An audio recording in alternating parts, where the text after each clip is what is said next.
Olá, queremos falar hoje sobre masculinidade, continuar falando aqui sobre esse tema tão importante, tão relevante para nós hoje, né? Falando do homem e sua responsabilidade, do homem como pai, do homem como filho também, do homem como esposo, do homem como sacerdote do seu lar. Eu quero começar aqui novamente partindo de Romanos capítulo 12, versículo 2, lá na tradução ACF, Almeida Corrigida e Fiel, que diz: "E não sede conformado com este mundo, mas seja transformado pela renovação do nosso entendimento, para que experimenteis qual seja a boa, agradável e perfeita vontade de Deus." Eu amo esse versículo e a maneira como ele se encaixa nas mais diversas áreas da nossa vida cristã, principalmente na área de masculinidade. O Senhor fala para não nos conformarmos com o presente século, para não nos conformarmos com as pressões sociais que tentam realmente nos afastar da verdadeira imagem. E aqui fala sobre não nos conformarmos, mas sermos transformados. Então, minha primeira mensagem é: você não se conforme, seja transformado. Não seja conformado, seja transformado. E eu amo a maneira pela qual o Senhor fala sobre isso. Aqui ele fala que a nossa mente ela é renovada, o nosso entendimento ele é transformado por meio do culto racional. Quando nós adoramos o verdadeiro Deus, a verdadeira imagem de Deus, quando nós adoramos a verdadeira imagem de Deus em nós, como Sadraque, Mesaque e Abdenego adoraram, eles disseram não para a falsa imagem, mas adoraram a Deus acima de todas as coisas, porque essa imagem estava muito bem estabelecida dentro do coração deles, como dizem alguns profetas, estava escrita na tábua do coração deles. Então, toda falsa imagem foi dissipada ali. Então, quando nós não nos conformamos com isso, nós somos transformados por meio da adoração ao único e verdadeiro Deus. E hoje eu quero falar aqui sobre alguns padrões que são levantados pelo mundo, que são levantados pelo presente século. São pressões que tentam nos levar para longe do nosso verdadeiro chamado de quem nós somos em Deus. O primeiro padrão são padrões do passado, que trazem lembranças que nos influenciam ainda hoje. Um fracasso que eu tive no passado pode trazer lembranças e pode limitar aquilo que eu sou em Deus hoje. O Senhor quer tocar e quer curar e quer renovar o meu entendimento, para que eu não esteja conformado com essa imagem do passado, mas que eu viva hoje conforme a pessoa que eu fui criado por Deus para ser, ou seja, a verdadeira imagem.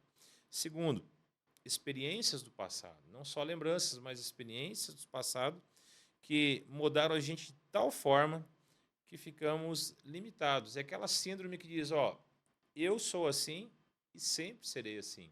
Então eu preciso renovar o meu entendimento, adorar ao Deus verdadeiro, conhecer quem Ele é, conhecer quem eu sou e sair desse lugar limitado, esse lugar que diz que eu fui assim e sempre serei assim. Não, Deus tem algo mais para mim e para você. Ele quer reprogramar a sua vida e te curar em nome de Jesus. Terceiro padrão levantado para tentar nos derrubar. O Senhor quer colocar a sua marca em nós e tirar a vergonha. O texto fala lá em Josué 5 do opróbrio do Egito, ou seja, da vergonha. E que vergonha era essa? Fala da mentalidade que eles adquiriram ao viver anos e anos no Egito, a mentalidade de escravo. Muitas vezes pecados escravizadores tomam a nossa vida.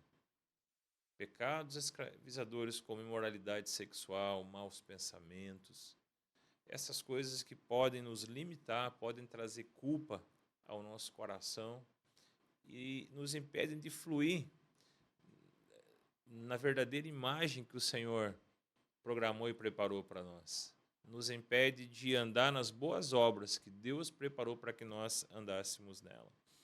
Então hoje, Ele quer curar nosso coração, Ele quer circuncidar o nosso coração. Lá em Gilgal, em Josué 5, houve uma circuncisão daquela nova geração. A circuncisão marcaria o início de um novo tempo. Romanos, capítulo 1, capítulo 2, fala sobre a circuncisão do nosso coração. Nós precisamos ter o nosso entendimento renovado. E onde nosso coração é circuncidado hoje? Onde acontece esse toque de Deus em nossa vida? Quando nós nos rendemos e adoramos ao Deus verdadeiro, o nosso coração e nosso entendimento é mudado e transformado.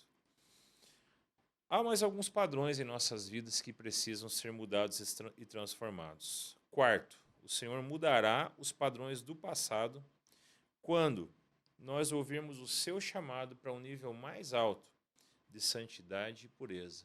Eu lembro de um texto onde Jesus chama Pedro, Tiago e João para subirem a um nível mais alto, para subirem uma montanha, e ali Jesus se transfigura diante deles, ali Jesus começa a conversar com Elias, começa a conversar com Moisés, porque o Novo Testamento conversa em muitos versículos com o Antigo Testamento, e Jesus começa ali a ministrar o coração deles, assim como ele levou Pedro, Tiago e João para esse lugar mais alto de intimidade, a sós.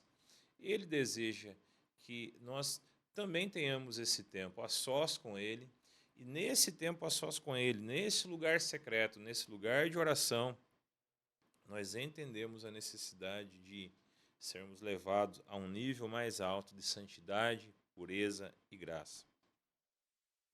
Quinto padrão levantado para derrubar você. O Senhor quer moldar os nossos hábitos. Os nossos hábitos precisam ser tocados pelo Senhor.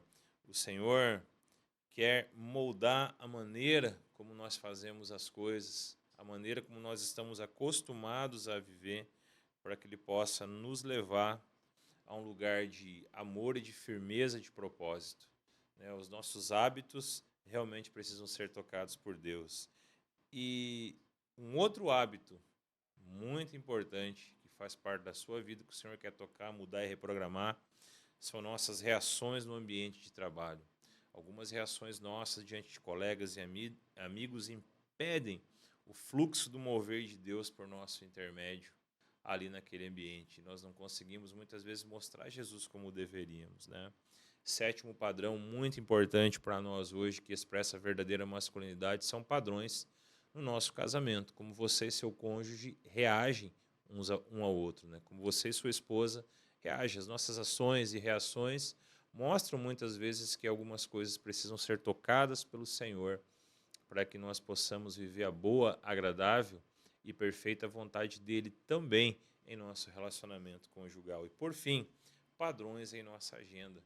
Por exemplo, um culto de domingo, o meu momento de adoração, não pode ser um item inegociável na sua agenda. Eu preciso pensar sobre isso.